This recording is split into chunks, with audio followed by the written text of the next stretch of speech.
அப்போ அந்த அரிசியை முதலில் நான் சொன்னது போல் நமக்கான உணவே அல்ல, அதை நமக்கானதாக கன்வெர்ட் பண்ண போகிறப்ப அதை சமைக்கிறப்ப ஆவியில் வெந்துச்சுன்னா அதில் ஒரு 25 ஊட்டம் விரயமாகும், தண்ணீரில் வெந்துச்சுன்னா ஒரு 50 சத்து விரயமாயிடும், எண்ணெயில் பொரிச்சு எடுத்தால் 100% விரயமாயிடுது. நமக்கான உணவாக இல்லாத பொழுதுமே அதை எப்படி சாப்பிட வேண்டும் என்று கஞ்சாக, இட்லி தோசையாக, ஏன்னா இன்னைக்கு திருப்பதிக்கு பிரசாதம் லட்டுன்னு சொல்றாங்க இல்லையா, முதலில் பிரசாதம் தோசை தான், தோசைக்கு அப்புறம் தான் லட்டே.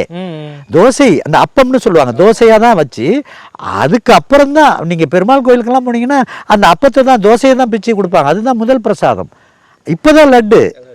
அப்ப இந்த அரிசியை என்னென்ன மாதிரி பயன்படுத்துறதுங்கிறது தொன்மையாக நம் மக்கள் மிக அருமையாக, தோசையை எப்படி ஊற்றணும், இட்லி எப்படி ஊற்றணும், அதை எவ்வளோ நேரம் புளிக்க வைக்கணும், எதோட கலக்கணும், இணைப்பொருளாக என்ன சேர்க்கணும், வெந்தயம் போட, அதை எதை புளிக்க வைக்கணும், அரிசியை புளிக்க வைக்கணுமா கூடாதா, உளுந்தை புளிக்க வைக்கணுமா கூடாதா, ஆகச்சிறந்த அறிவோடு இருந்த மக்கள், உணவில் நமக்கு இணையான மக்கள் நாமே தான்.